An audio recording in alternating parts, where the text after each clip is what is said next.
cette vidéo, ici, on va parler du diagramme lunaire, ce support pour l'observation et l'exploration de ton cycle menstruel et plus largement de ton énergie cyclique. Donc, comment observer son cycle avec le diagramme lunaire, c'est ce dont on va parler ici. Ça va être une sorte de tutoriel pour te familiariser avec cet outil et puis te l'approprier aussi dans ton quotidien pour que ce soit une voie de connexion à ton cycle qui te permette de mieux connaître ton énergie unique, ton énergie cyclique. Si tu connais déjà cet outil, le support du diagramme lunaire, et que tu observes déjà ton cycle, et bien en fait cette vidéo va pouvoir aussi apporter certains éclairages et venir nourrir ta posture et ta pratique d'auto-observation de ton cycle. Donc reste avec nous, ça peut aussi t'intéresser. Donc le diagramme lunaire, c'est l'outil qui est présent dans le journal de la Shakti. Ça se présente sous cette forme. À chaque lunaison, on va avoir un diagramme, une roue comme ça, qu'on va pouvoir remplir, colorier chaque jour avec des symboles et des couleurs pour noter ce qu'on observe de nos ressentis, de notre énergie tout au long de notre cycle. Alors d'abord, à qui ça s'adresse? Eh bien, à toutes les personnes qui veulent mieux se connaître. D'abord, on n'a pas forcément besoin d'avoir des menstruations pour utiliser le diagramme lunaire. Si j'ai envie d'apporter de la présence et de la conscience sur la manière dont je vis, j'habite mon corps, eh ben, je vais pouvoir utiliser ce support, ce diagramme lunaire et cheminer tout au long des lunaisons. En fait, les menstruations, ça va être vraiment la manifestation tangible de notre cyclicité. Mais si on n'a pas de menstruation, on continue d'être cyclique. Sauf que c'est un niveau plus subtil, c'est moins visible, mais on continue d'être cyclique dans l'énergie. Donc c'est intéressant aussi de pouvoir accompagner ces fluctuations d'humeur, ces fluctuations d'énergie, ces symptômes aussi qui peuvent se manifester. Justement, en suivant le rythme de la lune, ça va nous permettre d'aller affiner ces perceptions et d'aller cultiver aussi cette cyclicité en nous qui est encore présente, qui nous anime, qui nous habite. Donc d'abord, pourquoi est-ce qu'on suit le rythme des lunaisons et non pas simplement qu'on n'observe pas son cycle tout seul? En fait, on est en résonance avec les cycles de la Terre, de l'univers. Donc la Lune, c'est vraiment celle qui va régir tous les cycles de fertilité du vivant sur la Terre, y compris nos cycles de fertilité. Donc on est en résonance aussi avec la Lune et le fait d'observer, de cheminer en lien avec les lunaisons, ça nous permet aussi de nous connecter à ces rythmes de vie, à ces cycles de vie, mort et renaissance qui régissent tout le vivant et du coup de nous réintégrer dans cette trame, cette grande toile, cette grande trame du vivant. Parce que si on observe notre cycle tout seul ou bien sur un mois par exemple, le mois il ne correspond pas à une réalité biologique, enfin c'est pas un rythme biologique, donc on continue d'être en rupture avec ces grands cycles du cosmos et du vivant. Donc de replonger dans les cycles de la Lune, ça nous permet aussi de nous connecter à cette cyclicité qui est tout autour de nous, qui est dans le vivant et qui nous habite et qui se manifeste en nous, dans notre propre corps. D'ailleurs, j'en profite pour vous glisser un petit mot sur le journal de la Shakti, parce qu'on va mieux comprendre aussi ce qu'on observe. Pourquoi on parle de la Shakti? La Shakti, c'est l'énergie primordiale de création, notre énergie de vie. C'est la déesse primordiale, hein, la déesse qui incarne le principe féminin dans la vision tantrique. Et c'est vraiment cette énergie qui soutient tous les mouvements du cosmos, tous ces rythmes de vie, mort, renaissance, ces successions, ces éternels recommencements, c'est la Shakti. Donc le journal de la Shakti, il nous invite à aller observer les manifestations de ces cycles de vie, mort, renaissance, les manifestations de la Shakti en nous. On est toutes et tous Shakti, la Shakti nous habite et donc on va observer la manifestation de cette Shakti dans notre propre corps parce qu'elle prend des manifestations différentes et singulières chez chacune d'entre nous. Donc c'est ça l'idée du journal de la Shakti. Et la Shakti, c'est aussi notre énergie sexuelle, c'est notre énergie vitale. Quand je parle de l'énergie sexuelle, ça va bien au-delà de la sexualité.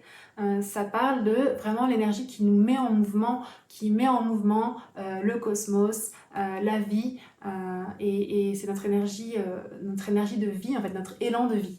Donc le journal de la Shakti vient nous connecter à cet élan de vie.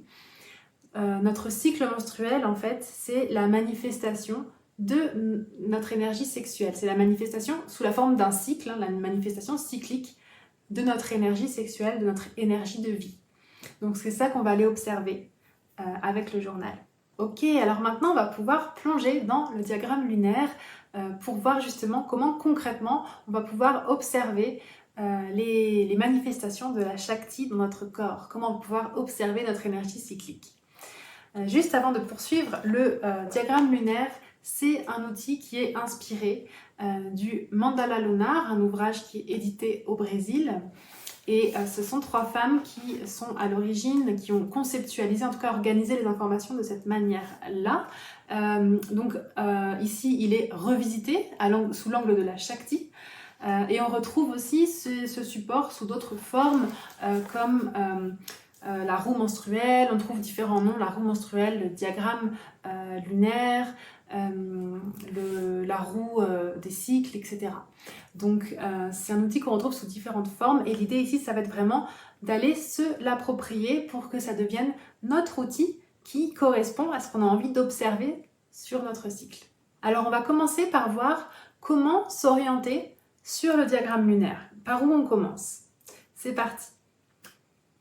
Nous voilà donc face à notre diagramme, donc il représente le temps de la lunaison. Donc on commence à noter le jour de la nouvelle lune et puis on va ensuite suivre la marche de la lune. Donc on va passer en phase croissante jusqu'à la pleine lune et puis ensuite on va passer en phase décroissante jusqu'à la nouvelle lune suivante qui va marquer le début du prochain diagramme.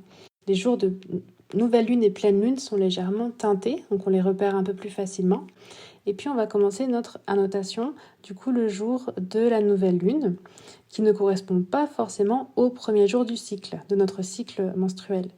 En fait, le premier jour de notre cycle, ça va être le premier jour de nos menstruations, qui peuvent arriver donc à n'importe quel moment en fait du cycle lunaire. Donc je vais pouvoir commencer à remplir mon diagramme le jour de la nouvelle lune. Si je ne sais pas où j'en suis dans mon cycle, simplement je ne vais pas me préoccuper de la partie qui correspond au jour du cycle et au fluide, je vais simplement remplir avec les couleurs et les symboles qu'on va voir par la suite. Et si je n'ai pas de cycle menstruel ou pas de menstruation, bien c'est pareil, je vais pouvoir suivre le temps de la lune en remplissant seulement les parties extérieures sans me préoccuper de cette partie intérieure qui correspond aux menstruations et aux jours du cycle menstruel. Donc je vais faire mes observations et puis le premier jour des menstruations, ça va être le premier jour de mon cycle, donc je vais noter le chiffre 1 dans la case qui correspond au jour du cycle et puis je vais pouvoir colorier la partie intérieure qui correspond au fluide. Je vais pouvoir la colorier en rouge pour bien repérer le moment des menstruations. Donc je continue ensuite, ainsi de suite, 1, 2, 3, 4, 5, etc. dans les jours de mon cycle. Et puis j'arrive au 12e jour et je vais continuer ensuite sur le diagramme suivant, 13, 14, etc. En poursuivant donc. Et ça va me permettre d'observer comment mon cycle fluctue et transite dans les lunaisons.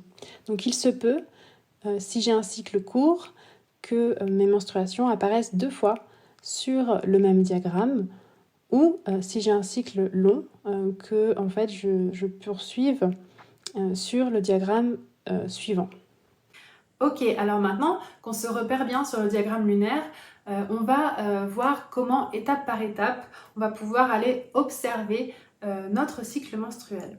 Première chose qu'on va pouvoir observer pour commencer à accompagner notre cycle, c'est la durée du cycle. Donc tout simplement, comme on va commencer à noter les périodes des menstruations et noter le jour de notre cycle, et bien on va pouvoir voir déjà sur par exemple 2-3 diagrammes la période, enfin la durée de notre cycle et voir si elle fluctue beaucoup ou au contraire est-ce qu'elle est assez stable. Voilà, on va pouvoir voir est-ce que mon cycle il est plutôt autour de, je sais pas moi, 25 jours ou plutôt 35 ou est-ce qu'il est autour de 28 jours. Voilà, juste pour avoir un ordre d'idée de comment, quelle est un peu la moyenne, la durée moyenne de mon cycle. Deuxième chose qu'on va pouvoir observer, ça va être le moment de l'ovulation. Donc soit on va pouvoir le percevoir parce qu'il y a des personnes qui sentent le moment de l'ovulation, on sent l'ovule qui est libéré dans l'ovaire, ou bien si ça c'est pas forcément quelque chose d'évident, eh ben, on va pouvoir se fier à la glaire cervicale, donc au fluide, et on va pouvoir observer à un moment de notre cycle un fluide qui est plus transparent, un petit peu comme un blanc d'œuf, sous la forme d'un blanc d'œuf. Et donc ça, on va pouvoir reconnaître que c'est le moment proche de l'ovulation et on va pouvoir aussi le noter sur notre diagramme. Et petit à petit, en fait, nos observations, elles vont s'affiner. Donc on va commencer déjà par comprendre voilà, comment est structuré mon cycle. Quelle est sa durée, à quel moment j'ai ma menstruation, à quel moment j'ai mon ovulation. Ensuite, on va pouvoir observer tout ce qui est symptômes physiques, qui est plus palpable, plus concret, plus facile à observer. Par exemple, est-ce que j'ai mal à la tête? Est-ce que j'ai des douleurs pendant les menstruations? Est-ce que j'ai des boutons qui apparaissent? Est-ce que j'ai un appétit plus ou moins important? Est-ce que je me sens plus fatiguée?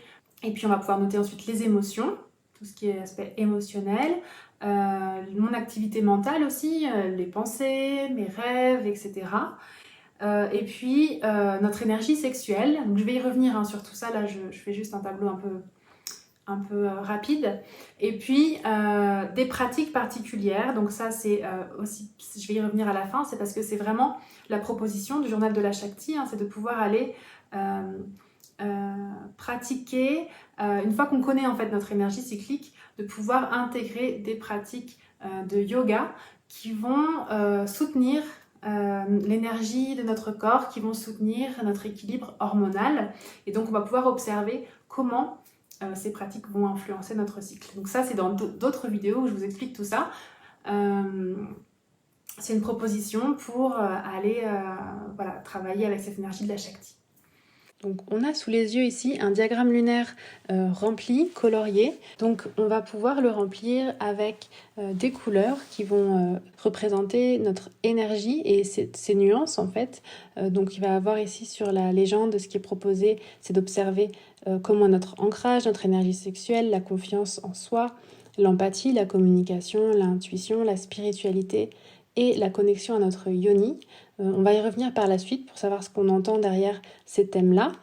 Et puis ensuite, on va pouvoir du coup, donc, chaque jour, noter, faire apparaître en fait ces énergies sur chacune des cases du diagramme, en utilisant aussi des nuances dans la couleur pour marquer si ces énergies sont plus ou moins présentes en nous au moment de l'observation.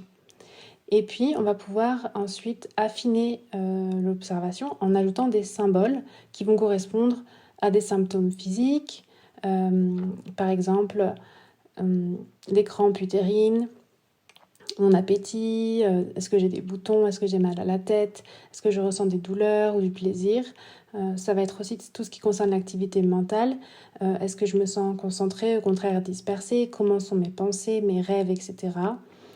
Tout ce qui concerne notre énergie sexuelle, si j'ai des relations sexuelles, du désir, comment ma créativité. Et puis toute la partie aussi émotionnelle, donc si je me sens sensible, en colère, triste, joyeuse, est-ce que je ressens de la rigidité, de l'anxiété, est-ce que j'ai traversé un conflit, est-ce que je me sens impatiente. Donc ça va être des choses qu'on va pouvoir observer au jour le jour et voir si en fait elles se présentent à un moment spécifique de notre cycle. Ensuite, on va pouvoir aussi noter les pratiques qu'on va faire en lien avec notre énergie cyclique pour voir comment ça va venir influencer la manière dont on vit notre cycle. Donc à partir de cette cartographie, une fois qu'on a placé nos couleurs, nos symboles, on peut déjà voir un petit peu les tendances de notre cycle, comment je me sens au moment des menstruations, en phase préovulatoire. Je peux faire des liens aussi avec les phases lunaires. Et puis noter mes observations sur la partie extérieure du diagramme. Il y a de l'espace qui est laissé justement pour qu'on puisse déjà faire des premières observations, des premières interprétations. Par exemple, ici, au moment des menstruations, j'ai eu beaucoup de rêves, j'ai ressenti le besoin de prendre soin de mon corps à travers de la chaleur, des bains, etc. Ensuite, en phase préovulatoire, je me suis sentie plus communicative, donc je peux déjà noter ces choses-là. Ici, donc, je note que j'ai aussi fait des insomnies, j'ai ressenti de l'anxiété, donc voilà, il va y avoir des mots-clés qu'on va pouvoir placer ici. Ici, en phase prémenstruelle, j'ai noté voilà, un besoin de ralentir, une connexion plus importante et l'envie de faire des balades à l'extérieur qui, en tout cas, m'ont aidé à mieux vivre cette phase prémenstruelle. Donc, c'est des choses, des éléments que je vais noter qui me permettent de mieux me comprendre. Et puis, arrivé à la fin de ce diagramme lunaire, je vois que je suis au 23e jour de mon cycle menstruel. Donc, comment est-ce que je poursuis? Tout simplement, quand j'arrive sur la deuxième lunaison, sur le jour de la nouvelle lune, de la deuxième lunaison, je vais indiquer que je suis au 24e jour de mon cycle. Donc, je poursuis en fait tout simplement les annotations sur le diagramme suivant. Et ici, c'est pareil, je vais pouvoir aussi noter les éléments qui sont caractéristiques de ce cycle en particulier. Par exemple, au moment des menstruations, je me suis reposée, j'ai senti beaucoup d'énergie créative, j'ai fait de la peinture. Voilà, ça peut être des éléments qui me permettent de comprendre comment vivre cette phase avec plus de fluidité. Je vois que mon intuition était assez importante pendant mes menstruations, comme au cycle précédent. Donc je peux commencer un petit peu à comparer les diagrammes entre eux. Donc l'intérêt, c'est quand on va avoir déjà au moins 3 ou 4 diagrammes, on va pouvoir repérer déjà les tendances qui se dessinent de notre cycle en fait, et de la manière dont notre énergie se manifeste de manière unique pour nous à travers notre cycle. Et l'intérêt en fait de cette cartographie aussi du cycle, c'est de pouvoir vraiment faire ce lien entre les événements extérieurs et la manière dont ça va influencer notre cycle pour pouvoir mieux l'accompagner ensuite. Si j'ai noté beaucoup d'agitation, les nuits agitées, qu'est-ce qui est en lien avec ça? Est-ce qu'il y a un événement particulier qui l'a déclenché? Est-ce que c'est en lien aussi avec la phase lunaire? Je peux regarder aussi les transits astrologiques si ça m'intéresse. Voilà, je peux vraiment tisser ces liens entre les cycles extérieurs, les événements extérieurs et mon monde intérieur. Ici, j'ai noté conflit au travail. Je peux aussi noter en quoi, quel est le thème de ce conflit. Est-ce qu'il y a quelque chose qui est redondant, qui revient à chaque lunaison autour de ce thème à ce moment-là. Dans mes rêves aussi, est-ce qu'il y a des éléments qui sont présents? Donc l'intérêt, c'est qu'on va vraiment pouvoir observer ce qu'on souhaite. Donc si par exemple j'ai tendance à vivre des inflammations dans l'utérus au moment des menstruations, de la phase prémenstruelle, je peux déjà voir en modifiant mon alimentation et l'exercice physique, par exemple, comment ça va influencer mon cycle. Je peux observer le lien donc, avec mes dépenses, par exemple, si c'est la focale sur laquelle j'ai envie de m'attarder. Je peux choisir d'observer un ou deux thèmes sur quelques cycles et puis passer ensuite à un autre thème pour pas non plus observer tout d'un coup, sinon ça fait vraiment beaucoup aussi d'informations. Donc par exemple, je peux me focaliser sur ma créativité, ensuite mon intuition par exemple. Voilà, je peux faire vraiment les choses étape par étape. Je peux choisir de regarder ce qui se passe au niveau de l'émotion de la colère pendant quelques cycles et voir quels sont les événements extérieurs qui provoquent cette colère. Est-ce qu'il y a une frustration? Quel est le lien que je peux faire avec la phase du cycle? Et qu'est-ce que cette colère veut me dire? Donc, par exemple, ça peut être une piste d'exploration du message des émotions aussi. Et ici, il y avait aussi une question qui revenait souvent, c'est où je vais placer les symboles. En fait, les symboles, tu vas pouvoir les placer sur l'une des cases qui te paraît le plus en lien avec ce qu'elles représentent. Par exemple, la concentration ou la dispersion, ça peut être en lien avec l'ancrage, donc sur la première case en partant du centre. Tout ce qui va être orgasme, désir, créativité, ça peut être en lien avec l'énergie sexuelle, donc je peux le positionner sur la case orange. Les émotions, je peux les positionner sur la case empathie, par exemple la case verte. Donc là, c'est vraiment au choix, c'est ce qui fait sens pour toi. Et après, je te conseillerais simplement de garder le même emplacement, tout simplement pour faciliter ton interprétation ensuite du diagramme. Et puis tu as remarqué que la dernière case à l'extérieur est libre. Et donc ici, tu peux choisir de noter soit des pratiques particulières que tu fais, ou bien des symptômes physiques aussi. Donc voilà, c'est une case qui est libre si tu as envie d'observer quelque chose en particulier. Ici, je voulais te montrer sur ce troisième diagramme une autre manière de le remplir.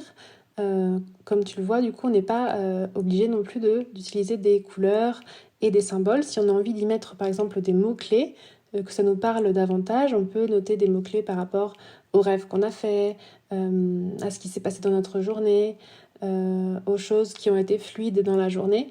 Par exemple, eh ben, on peut aussi, du coup, choisir de mettre des mots ou bien seulement une couleur. Voilà, c'est vraiment ce qui est le plus parlant pour toi et le plus facile aussi à interpréter à la fin. Ensuite, on va pouvoir observer du coup différents thèmes, qui vont être liés à notre énergie. Donc c'est ce qui est sur la légende avec un code couleur. Et en fait, ces couleurs correspondent, si vous êtes familier avec les chakras, vous voyez que ces couleurs correspondent aux différents chakras de notre corps. Voilà, ces thèmes-là vont nous permettre d'observer notre énergie. Donc, on va commencer de ce qui est plus au centre du diagramme vers l'extérieur. Ce qu'on va pouvoir observer en premier, ça va être l'ancrage. Donc là, c'est vraiment notre chakra racine, hein, notre premier chakra. Comment est notre connexion avec la Terre? Est-ce qu'on arrive bien à concrétiser nos projets? Comment est-ce qu'on est dans la matière en fait? Est-ce qu'on arrive à mettre en œuvre nos idées, à les mettre en pratique? Est-ce qu'on est dans la matérialisation? Comment est notre force d'action en fait dans le monde? Et puis ça va être aussi de se demander comment est-ce que je suis présente dans mon corps principalement, comment est-ce que je suis connectée à mes ressentis corporels et comment je suis présente aussi dans mes relations. Est-ce que le oui est facile et le non est facile aussi, par exemple quand on me sollicite? Est-ce que je peux dire un oui franc, un non franc? Comment est-ce que je suis ancrée, présente dans mon corps, dans ma structure? Donc voilà, ça va être un indicateur sur si je suis alignée, voilà, si j'arrive à me positionner en fait dans mes relations. Ça peut être un bon indicateur aussi pour voir si cet ancrage est présent, si je me sens aussi en sécurité dans mon corps, ce sentiment de sécurité, ce sentiment d'être posé, de pouvoir se déposer. Ça va être aussi un indicateur d'un niveau d'ancrage du coup. Ensuite, on va avoir l'énergie sexuelle, donc en orange. L'énergie sexuelle, comme on l'a vu, ça va bien au-delà juste de la sexualité et du fait d'avoir ou pas des relations sexuelles. C'est vraiment comment est mon élan de vie en fait. Comment est mon envie, ma disposition à faire les choses? Est-ce que je fais les choses dans le plaisir? Est-ce que j'ai envie de faire les choses? Donc voilà, il y a vraiment cette question du plaisir qui est très présente. Comment est ma créativité, par exemple, si j'ai envie de cuisiner, est-ce que je vais par exemple avoir envie d'innover, de faire des associations, voilà, d'être dans cette créativité en fait dans les choses que je mets en place dans ma vie qui peuvent être des choses très, très simples. Donc voilà, est-ce que je suis dans cette création, dans quelque chose qui est propre et qui vient de moi en fait, de mon essence. Du moment. Donc ça va être ça l'indicateur principal. Et puis bien sûr aussi mon envie, ma libido, mon désir sexuel aussi, qui va m'indiquer si cette énergie sexuelle est présente ou pas. Le troisième thème qu'il est possible d'observer, qui est proposé ici, c'est la confiance en soi. Donc ça va être ce qui est relié à notre chakra du plexus solaire, notre chakra solaire. La confiance en soi, bon, c'est assez parlant, ça va être quelle est l'image que j'ai de moi-même, est-ce que je suis sûre de moi, ou au contraire est-ce que je me laisse facilement influencer par les autres à l'extérieur, qui mettent en doute peut-être mes projets, mes paroles, etc. Est-ce que aussi mon juge intérieur, ce côté autocritique est très présent? Dans ce cas-là, du coup, c'est que ma confiance en moi est un peu moins présente. Voilà, ça va être ça, les indicateurs un petit peu pour pouvoir mesurer cette confiance en soi. Même si ça paraît pas évident au début à observer, en fait, vraiment au fur et à mesure de l'observation, il y a des choses qui vont s'affiner et vos indicateurs aussi, vous allez les trouver en fonction de ce qui est parlant pour vous. Ensuite, le quatrième thème qu'on peut observer, c'est ce que j'ai appelé ici l'empathie. Ça va être ce qui est lié au donner et recevoir. Donc là, c'est l'énergie du cœur, on est sur le chakra du cœur. Donc ça va être aussi le lien à l'autre, comment est-ce que je suis en empathie avec l'autre, mais aussi avec moi-même. Donc pas forcément me perdre dans les émotions des autres, mais aussi être dans l'empathie avec moi-même, comment j'arrive à m'apporter de la douceur, de la bienveillance, du soin. Voilà, donc vraiment, comment est-ce que je suis dans cette écoute de moi-même? Je le traduirais comme ça, dans l'écoute en fait, l'écoute de soi-même. Ensuite, on a le chakra de la gorge, la communication, où ici, ça va être vraiment le fait de s'exprimer avec fluidité, avec aisance, et d'avoir envie aussi de communiquer, mais envie d'échanger, envie de transmettre, mais aussi vraiment de transmettre quelque chose qui vient de notre centre, d'être vraiment dans l'expression de notre vérité, d'être dans cette authenticité. Donc il y a quelque chose de plus profond, c'est pas juste échanger pour parler, pour être en lien avec l'autre, mais vraiment pour vouloir partager sa vérité en fait, partager son histoire, voilà, quelque chose de profond et d'intégré. Mais en tout cas, ça va aussi parler de notre lien à l'extérieur, en fait, parce que j'ai envie d'être dans cette communication vers l'extérieur. Et puis, en bleu foncé, on a le chakra du troisième œil, qui va nous parler de l'intuition. Donc là, ça va être vraiment quelle est ma capacité à recevoir et à écouter ma petite voix intérieure. Donc, il y a des moments où c'est plus ouvert que d'autres, plus fluide que d'autres. Donc la petite voix intérieure, ça va être quoi? Ça peut être les messages qui viennent, là c'est vous qui savez, mais ça peut venir de mon cœur, ça peut être un message qui vient de ma matrice par exemple, un message qui me vient dans les rêves, de mon inconscient. Donc il y a différentes voix qui nous viennent, donc voilà, c'est comment est-ce qu'on laisse cette place, comment est-ce que je l'entends en fait cette voix, comment elle est audible pour moi à ce moment-là. Et puis l'intuition, ça peut être aussi des insights, des moments des flashs où je me dis tiens, c'est ça, je cherchais la réponse et ça me vient là, à ce moment-là, un moment qui n'a rien à voir avec le contexte. Mais voilà, c'est vraiment ce côté, voilà, quand on sait quelque chose, mais on ne sait pas comment on le sait, mais on le sait. Donc ça, c'est ça l'intuition. C'est que du coup, c'est pas rationnel, c'est vraiment quelque chose qui, voilà, on sait que c'est ça. Et puis ça va être aussi notre connexion au subtil, à tout ce qui est dans le champ plus subtil. Donc ça peut être cette capacité à être en télépathie, c'est-à-dire je pense à quelque chose et puis la personne à côté de moi elle le dit à ce moment-là, ou bien juste avant que je dise quelque chose, voilà, on capte les messages en fait qui sont déjà présents dans le subtil, toutes les informations qui sont dans le subtil. Donc ça va être ça, l'intuition, enfin les indicateurs qu'on peut y mettre. Est-ce qu'il y a beaucoup de rêves aussi que je fais avec des messages? Enfin voilà, ça va être ça qui va permettre de voir cette présence de l'intuition à ce moment de notre cycle. Ensuite, on est sur le chakra coronal, du coup, qui parle de la spiritualité. Enfin, c'est ce qu'on a nommé ici spiritualité.